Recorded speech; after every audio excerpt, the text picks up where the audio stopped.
Selina Meyer's life looked flawless from the outside. A senior analyst at a prestigious Zurich investment firm by the age of 28, she lived in a minimalist flat on the quiet, tree-lined streets of Christchurch. Her mornings began with a brisk walk along the Limmat River and ended with late-night calls to clients in London and Singapore. Everyone thought she had it all. Her neighbors, mostly professionals and young families, often envied her discipline and calm. She wore tailored coats and walked with purpose. Even the barista at her favorite cafe on Universitatstrasse had memorized her usual order: oat milk cappuccino, no sugar. But behind her composed smile, Selina was constantly fighting an invisible war. Deadlines piled up. Her supervisor, Herr Brenner, had a habit of assigning impossible workloads disguised as opportunities. And at home, her phone never stopped buzzing, not with friends, but with spreadsheets and urgent requests. Still, she told herself she was lucky. After all, her parents had sacrificed so much. Her father, once a factory mechanic, now ran a small watch repair shop in Erlikon. Her mother, a quiet woman from Lucerne, had raised Selina with a firm hand and the unshakable belief that perfection was the only option. One snowy evening in December, something small changed. As she stared out her office window overlooking the Zurich skyline, her reflection looked like a stranger. Her eyes had lost their warmth. Her thoughts felt distant. But she brushed it off and returned to her glowing screen. "Keep going," she whispered to herself. "Just a bit longer." She had no idea that her carefully balanced world was already beginning to tilt. January arrived with gray skies and wet pavements. Zurich's charm turned cold and distant, much like Selina herself. She still arrived at the office before anyone else, her boots leaving neat prints on the snow-dusted floor. But her colleagues started noticing something strange. The once sharply dressed Selina now wore mismatched scarves. She forgot names. She laughed at odd times. Nobody dared to ask her directly. In the world of finance, weakness was a silent killer. Even her assistant, Matteo, who once shared lunch breaks with her, began keeping his distance. Selina's mind had become a storm. Every mistake, no matter how small, echoed like thunder. Every compliment felt like a warning in disguise. She started waking up in the middle of the night, her heart racing, convinced she had forgotten something critical. One evening, while reviewing a client's portfolio, she misread a decimal. It was a tiny error, easy to miss. But to Selina, it felt like a disaster. She locked herself in a meeting room, shaking, whispering apologies to no one. Later that night, she took the tram to Seefeld, far from her usual route. She walked along the icy path by Lake Zurich, wind slicing through her coat. A figure passed her, nodded politely, and she smiled back, though she could barely feel her own lips. She sat on a bench, eyes fixed on the still, dark water. "This isn't me," she whispered. "This can't be me." When she finally returned home, her inbox was overflowing. Herr Brenner had marked 3 emails as urgent. She didn't open them. Instead, she placed her phone face down, turned off all the lights, and sat in the silence. The sound of the trams outside faded into the background. Selina didn't cry. She couldn't. Something inside her was beginning to shut down. By February, Selina's routine was no longer hers. She moved like a ghost through her days, performing tasks by memory rather than intention. Her reports were still spotless, her figures precise, but her presence had thinned. She stopped joining meetings unless called. She stopped replying to messages unless forced. Her friends began to drift away. Laura, her university roommate, had invited her 3 times for dinner. Each time, Selina gave vague excuses. Eventually, Laura stopped asking. She no longer visited her parents. She told herself they were too busy in Erlikon, that they wouldn't notice her silence. But deep down, she knew they would. Especially her mother, who used to send her handwritten letters with pressed flowers inside, now left unread on Selina's kitchen counter. One Friday, a new intern, Jonas, knocked on her office door. "Sorry, Frau Meyer. Do you have a moment to explain the portfolio structure?" Selina looked up slowly, her expression blank. "Of course," she replied, her voice calm. But as she spoke, her throat tightened. Her mind split into two. One part explained formulas and ratios. The other screamed silently, begging her to stop, to breathe, to rest. When Jonas left, satisfied with her answer, Selina locked the door behind him and leaned against the wall. That evening, she walked to the Bahnhofstrasse Christmas lights, still hanging long past the holidays. The city buzzed with life, but she felt nothing. She stared at the glowing decorations, her reflection flickering in the shop windows, and wondered how long she could keep pretending. Back home, her apartment felt colder than usual. She stood by the window, looking out at the snowy rooftops, and whispered something she hadn't said in years. "I need help." No one was there to hear it. March brought no relief. The snow melted, but Selina felt colder than ever. Her world had shrunk to the space between her desk and her bedroom. At the office, people no longer made small talk with her. They nodded politely, then looked away. Even her Brenner, usually sharp and demanding, had grown unusually distant. She overheard whispers in the break room. "She looks exhausted. Has she taken a holiday at all? She's slipping. It's only a matter of time." Selina began counting her steps to stay grounded. 34 from the lobby to her desk. 12 from the bathroom mirror to the sink. It was the only rhythm she could trust. One Thursday morning, she arrived late. The tram had been delayed, but that wasn't the reason. She had stood frozen in her hallway, unable to choose between her two gray coats. A decision that once took seconds now held her hostage for 15 minutes. She arrived to find her chair occupied. Matteo was showing Jonas something on her screen. "Oh," Matteo muttered, surprised. "We thought you were working from home today." Selina forced a smile. "I am here. I just got delayed." They quickly cleared the space for her, but the damage had been done. She felt the shame clawing up her throat like acid. She sat down, hands trembling, and opened her emails without really reading. That evening, she didn't go home. She took a tram in the wrong direction, riding past the familiar neighborhoods into Zurich West, where the city lost its polish. She stepped off near an abandoned warehouse and walked alone by the train tracks, the sky a bruised shade of purple. She sat on the cold ground, eyes on the graffiti-covered wall. "Do I even matter anymore?" she said aloud. The only answer was the rumble of a distant train. Her phone buzzed in her pocket. Another email from her Brenner. She didn't look at it. She turned off her phone. And for the first time in months, she allowed herself to sit in complete silence. The following week, Selina didn't go to the office. At first, she told herself it was just for a day, a mental reset. But one day turned into 2, then 5. No one from the firm called.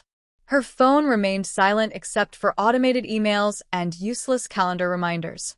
Each morning, she made coffee, but didn't drink it.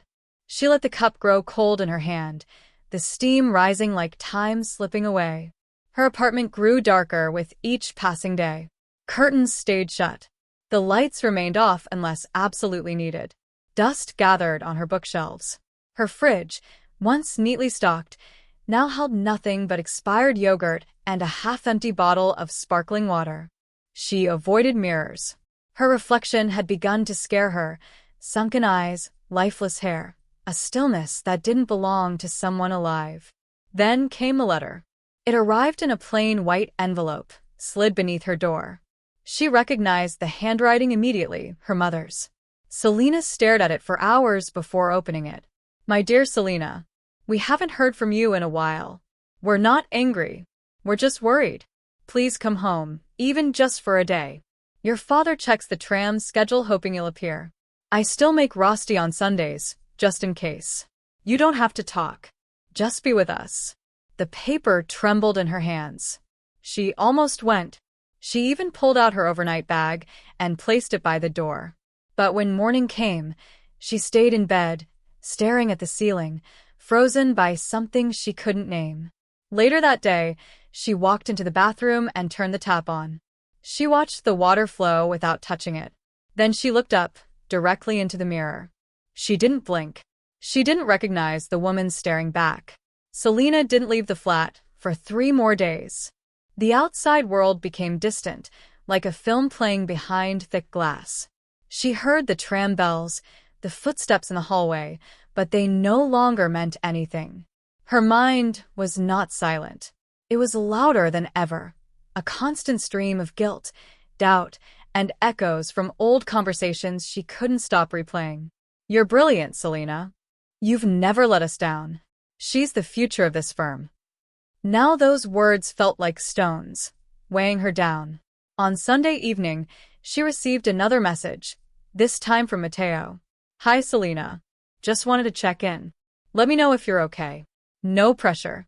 She stared at the screen for a full minute before deleting the message. Not replying. Not even saving his number. But something shifted after that. A thread pulled loose inside her. That night, she dreamed of falling.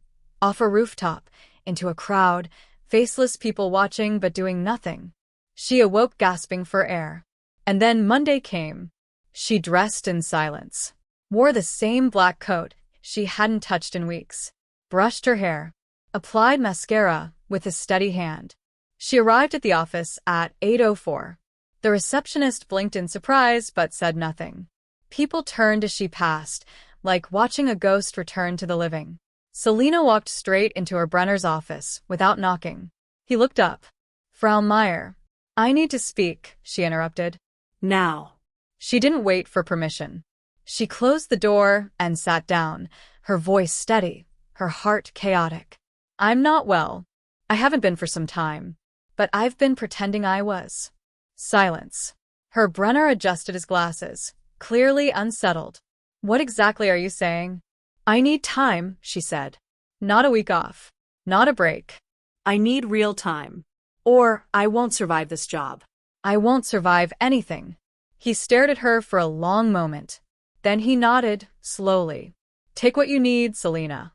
We'll handle it." And just like that, the dam inside her cracked. She didn't cry. But for the first time in months, she felt something shift, like the first breath after nearly drowning. Selena's medical leave was approved within 48 hours. She didn't return home to her parents. She didn't stay in Zurich either. She booked a modest room in a rehabilitation retreat 2 hours south, tucked away near the foot of the Alps. It wasn't luxurious. The walls were plain, the mattress firm, the view limited. But for the first time in what felt like years, no one expected anything from her.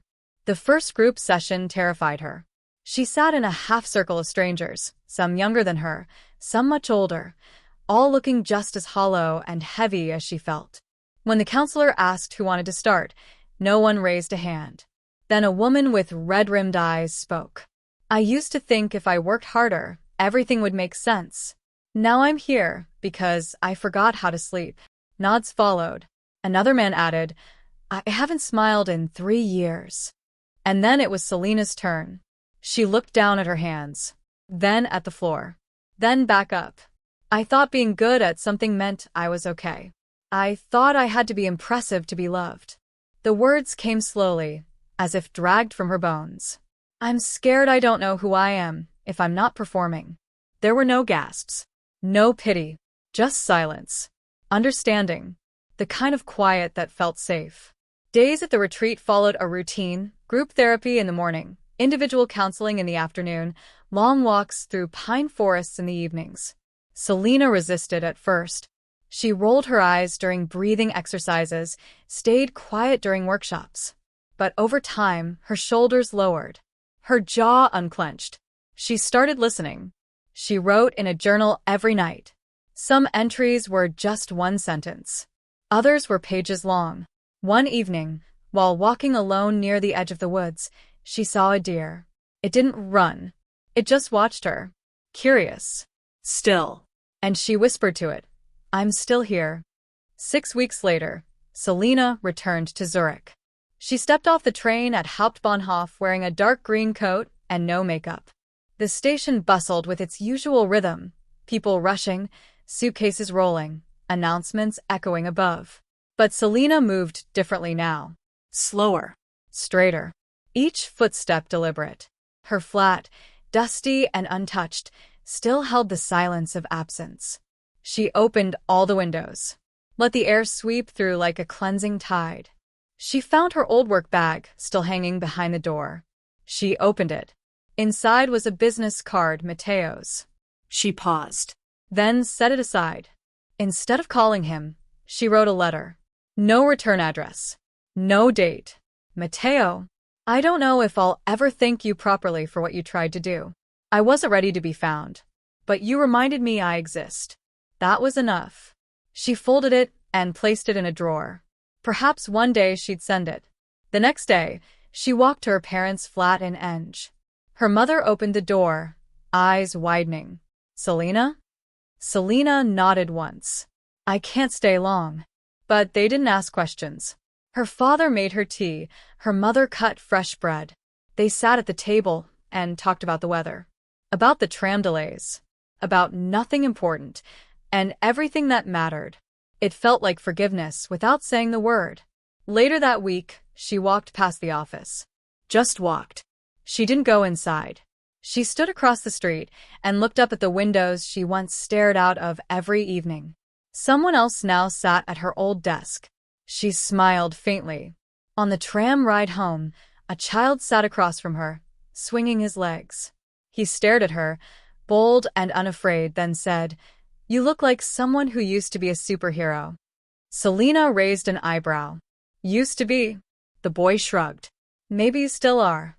For the first time in a very long time, she laughed. A month later, a white envelope arrived. Selena almost missed it. It had slipped under a furniture leg near her door. No sender. Only her name, handwritten in blue ink. Inside was an invitation. A former colleague, Eva, was hosting an exhibition for emerging designers, not architects but artists, sculptors, photographers. The kind of crowd Selena once dismissed as the dreamy ones. At the bottom was a short note. Would love to see your face again.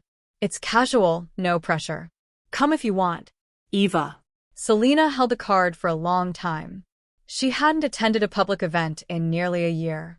Her reflection in the mirror still looked like a version of herself she didn't fully trust. But something inside her was curious. So she went. The gallery was in an old tram depot, now converted into a creative hub. She arrived just before sunset. The space buzzed with soft music, warm chatter, clinking glasses. She didn't recognize anyone at first. Then she saw Eva, shorter than she remembered, dressed in a patchwork coat, smiling as if no time had passed. "Selena Meyer," she said, arms open. "I thought you'd ghosted Zurich for good." Selena laughed. "I nearly did." Eva led her inside. The air smelled like oil paint and citrus. The walls were covered with canvases and photographs, some sharp and bleak, others full of color and hope. They stopped in front of one piece, a minimalist black and white image. A silhouette standing at the edge of a train platform, looking down the track. "Someone told me," Eva said, "that this reminded them of you." Selena tilted her head. "Do I look that lost?" Eva shook her head. "Not lost. Waiting. Ready." That night, Selena stayed longer than she planned. She talked. She listened. She didn't fake smiles. And for the first time, the city didn't feel like a trap, but a place she might reclaim. On the way home, she didn't take the tram. She walked. The cold didn't bite as much. Her breath came easy. Her shadow stretched behind her, long, unbroken, and finally hers. Spring arrived quietly in Zurich. It didn't burst in with fanfare, but crept in slowly, melting snow, longer evenings, tulips nodding from window boxes. Selena no longer marked her days by deadlines or projects. She marked them by sunlight, by the sound of children playing below her flat, by how long she could sit still without checking her phone. She didn't return to her old firm. She didn't open a new one either. Instead, she began sketching again, not for clients, but for herself. Buildings that could never be built, rooms with no right angles, bridges that led nowhere. They lived on paper, unjudged, wild. One morning, while buying coffee near Bellevue, she ran into Mateo. He was wearing the same wool coat, the same tired eyes. But something in his expression lifted when he saw her. "Selena," he said. I thought I'd never see you again. She smiled, small and steady. I wasn't ready before. They stood on the pavement, people brushing past. The tram bell rang nearby. A dog barked. The moment was oddly still. Mateo nodded. I'm glad you're okay. She hesitated, then handed him a folded piece of paper, the letter she'd written months ago. She had carried it ever since. I think I'm ready now. He didn't open it then. He didn't need to. They talked. Only for a few minutes. But something real passed between them, something quiet and complete. Selena walked away with no promises, no unfinished conversations, no lingering what-ifs. Zurich wasn't new, but she was. She had peeled herself back, layer by layer, until only what mattered remained. Not the accolades, not the recognition, just her. Still here, still standing.